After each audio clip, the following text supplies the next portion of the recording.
Dia tulis di situ yang soal pekerja, wali kota Tondi Harim gitu bukan urusan pemerintah. Dia titik sampai di situ. Akhirnya tanggapan netizen menjadi salah paham kan. Padahal kan seperti keterangan saya sebelumnya bahwa walaupun ini bukan urusan pemerintah, tapi tetap kita menaruh perhatian karena kita harus menjamin hak-hak pekerja wajib ditunaikan oleh kontraktor, oleh pengusaha. Nah, makanya saya sudah panggil Kepala Disnaker untuk untuk memanggil, mengklarifikasi masalah itu. Saya bahkan kemarin menyesalkan yang diduga istri dari pekerja yang memposting sebelumnya di Facebook ya. Kenapa harus dihapus? Harusnya kan jangan dihapus. Nah, jadi platform medsos yang saya sebut tadi itu memotong wawancara saya, memotong, tidak memuat utuh sehingga menimbulkan kesalahpahaman di pembaca, di masyarakat. Harusnya bersifat fair. Keterangan saya dibuat supaya tidak menimbulkan kerisauan dan kesalahpahaman. Kalau yang postingan ditutup itu Pak, ternyata komenannya itu banyak mengandung unsur buruk. Jadi sama algoritmanya Instagram sendiri langsung di take down. Tadi kita sempat wawancara, kita nggak ada minta Mas, tapi memang ada batasan dari komentar-komentar itu dari Instagramnya sendiri. Saya sih nggak ada masalah, silahkan aja dimuat, tapi jangan dipotong. Oke. Dimuat lengkap supaya tidak menimbulkan distorsi di masyarakat. Saya nggak tahu itu Samarinda Tom punya siapa. Sama ini dia kabarkan bahwa ini BBBD Samarinda dirusak pungli.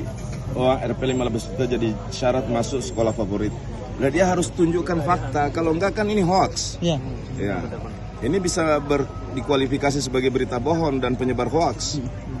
Kalau enggak ada fakta dan buktinya, dan ini kan bisa merusak citra sekolah, bisa merusak citra kepala sekolah. Nanti jadinya fitnah. Tapi kalau ia bisa menunjukkan kepada saya bukti anak sekolah mana yang dipungut pungli seperti itu, percaya saya jamin akan saya tindak lanjuti secara tegas. Cuma kalau tidak ada buktinya, tidak ada faktanya, maka itu menimbulkan prasangka yang luas. Sebaiknya saya berharap teman-teman media menyajikan fakta kalau yang kayak gini-gini. Kenapa? Karena ini menyangkut tentang citra sekolah, nama baik kepala sekolah dan pendidiknya dan tenaga kependidikan. Kasihan.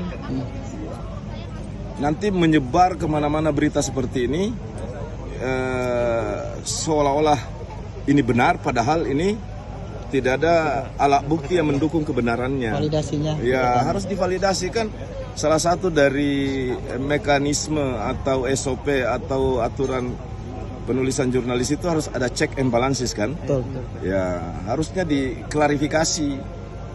Atau setidak-tidaknya tunjukkan bukti saja. Alat bukti siapa nama siswanya, sekolahnya di mana ia membayar, kapan pembayarannya dilakukan, supaya kita tindak secara tegas. Tapi kalau begini, ini hanya menyebarkan keresahan, menyebarkan berita bohong.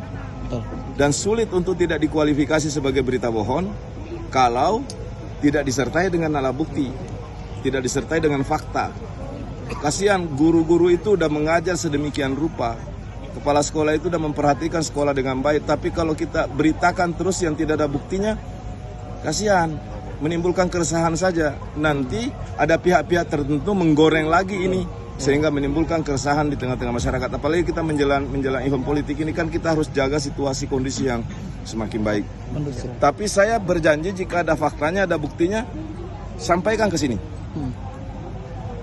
Baru kita tindak tegas. Siap. Gitu. Oke. Terima kasih Pak.